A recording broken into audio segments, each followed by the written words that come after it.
Autoridades de segurança europeias e companhias de rastreamento relataram que dois veículos espaciais da Rússia, identificados como Luk 1 e 2, o Luk 1 e o Luk 2, foram observados realizando manobras perto de satélites da Europa. Isso são satélites geoestacionários, então explicando de forma breve, basicamente eles orbitam a Terra na mesma velocidade da rotação do planeta. Então, se ele está em cima de um determinado lugar, vai ficar em cima desse lugar da perspectiva da Terra. Espero que tenha ficado claro, aí tem a questão da física se aplicando, mas basicamente eles estão parados em cima de um determinado lugar da perspectiva terrestre, estão na verdade girando junto com a Terra. Esses satélites geoestacionários, essencialmente, são satélites europeus. Esses aí que lidam não só com a Europa, mas também com transmissão de dados, indo para Oriente Médio e a África, a 35 mil quilômetros de altitude, e permite que cubram grandes áreas, então, com os sinais. Esses são de telecomunicação, televisão, internet, monitoramento meteorológico e observação estratégica. Essa parte é importante, mantendo visão constante sobre várias regiões específicas. Então, segundo dados de observação orbital e rastreamento terrestres reunidos numa reportagem do Financial Times que vocês conferem aqui ao lado, esses objetos russos, esses Luk 1 e Luk 2, permaneceram perto de várias das unidades de satélite por períodos prolongados. Registros de lançamento indicaram que o Luk 2, um dos dois objetos russos, então, desde que foi colocado em órbita em 2023, se aproximou de dezenas de satélites europeus. Eles estavam, aspas, manobrando e se posicionando perto de satélites geoestacionários, muitas vezes por meses seguidos. Essas são as palavras de Belinda Marchand, diretora científica da Slingshot Aerospace, uma empresa americana que rastreia objetos no espaço usando sensores terrestres e inteligência artificial. E aí a gente tem aqui essa imagem divulgada pelo próprio Financial Times, onde se vê a aproximação do Luk 2, então dos objetos espaciais lançados pela Rússia, de uma série de satélites da Europa. Esses em azul, Rascom, Eutelsat 3B, Eutelsat Connect VHTS, Astra 4A, todos satélites europeus. E embaixo você vê a quantos quilômetros de distância eles se aproximaram. Então, por vezes, se vê a 30, 40 quilômetros de distância, 20 quilômetros de distância. E, claro, isso são unidades de tempo, quando se fala do espaço, com uma proximidade maior do que quando a gente está discutindo a questão aqui na Terra. Daí, seguindo a reportagem, a gente também traz isso à tona para o porquê isso é relevante e como isso pode impactar também outras questões. Isso acontece em meio a tensões entre Moscou e países ocidentais que usam esses satélites depois da invasão da Ucrânia. Fontes de dados, melhor dizendo, orbitais, indicam que essas unidades incluíam ativos de comunicação, telecomunicação, televisão, internet, como a gente citava. Então, por que isso é preocupante? Houve transmissão de dados que não utilizavam sistemas de criptografia completa nos canais de comando por terem sido lançados anteriormente a isso virar prática padrão. O que eu quero dizer com isso? Hoje em dia, quando se tem esse tipo de comunicação, normalmente se utiliza criptografia, uma tecnologia que está até no WhatsApp, nos aplicativos de mensagem, para você essencialmente conversar com outra pessoa sem que essa mensagem possa ser interceptada e lida por terceiros. Uma espécie de forma de enviar mensagem onde você fala algo, isso vira um código, esse código é resolvido do outro lado da comunicação e então se pode ler o que foi originalmente enviado. A comunicação desses satélites, essencialmente, é mais antiga, então não existe criptografia completa de ponta a ponta, essencialmente os dados estão expostos. Análises dos trajetos mostraram que esses objetos russos podem ter se posicionado dentro do feixe direcionado de transmissão de dados entre as estações terrestres e os satélites, ou seja, estavam no meio do caminho entre a comunicação da Terra com o satélite e de volta, o que permitiu que eles capturassem sistematicamente as comunicações que não estavam protegidas, em tese. E isso pode permitir interferência futura nos sistemas de comando, incluindo ajustes dos satélites, ajustar a trajetória deles, ou até de outras unidades, incluindo satélites recém-lançados como o Cosmos 2589 e o Cosmos 2590, então, lançados pela Rússia, poderiam depois agir de forma a tentar interagir com esses satélites europeus e mudar a trajetória deles. Então a gente abre o jogo disso para um panorama maior.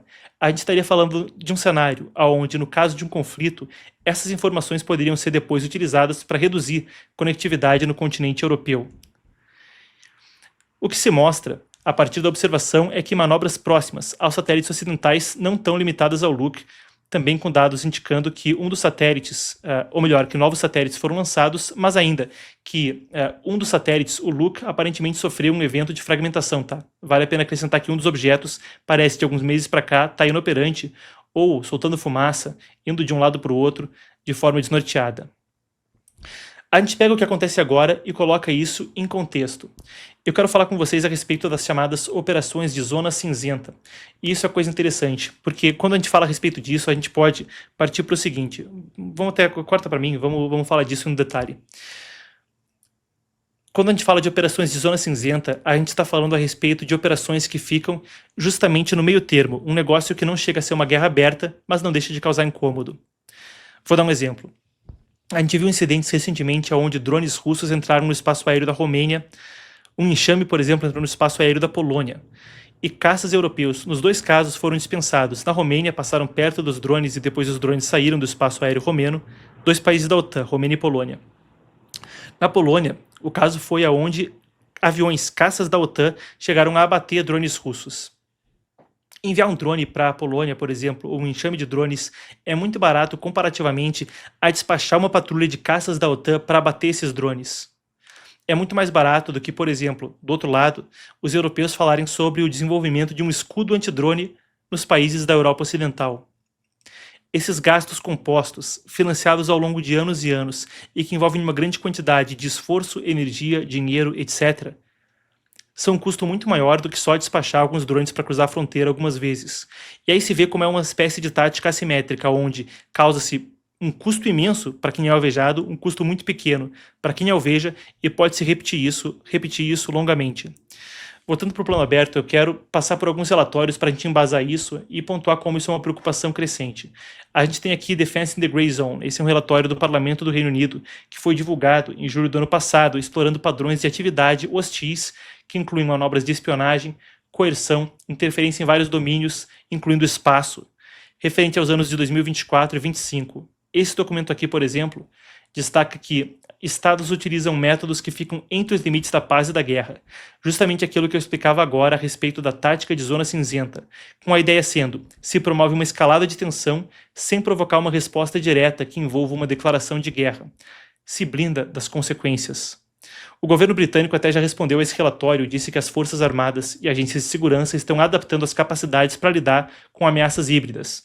Mas não é o único relatório aqui que a gente traz, a gente tem outro aqui da Universidade de Lancaster, onde a universidade, junto com parceiros, também explorou o conceito de guerra de zona cinzenta, Grey Zone Warfare, em profundidade como parte de um projeto de pesquisa que aconteceu aí em 2025.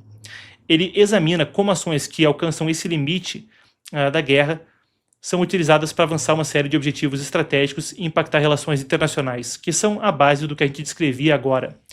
Aqui é a Globsec, mais um relatório para a gente prosseguir.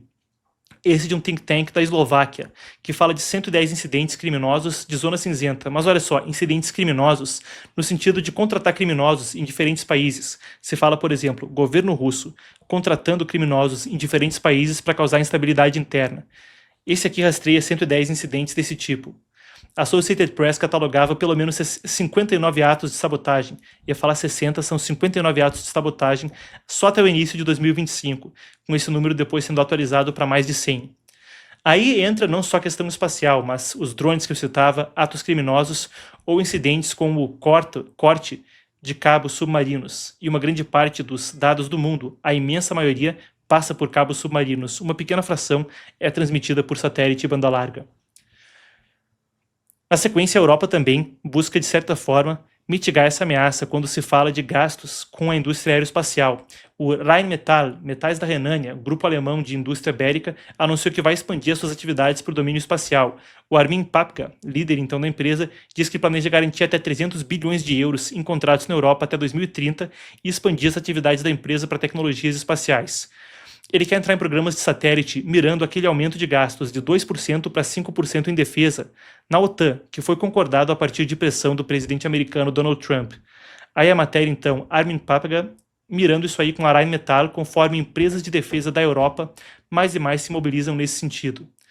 Aí tem notícia até do ano passado, mas que vale a pena a gente resgatar, também sobre fusão entre a Thales, a Leonardo e a Airbus, numa joint venture para lidar com a situação. Aí está então a outra reportagem.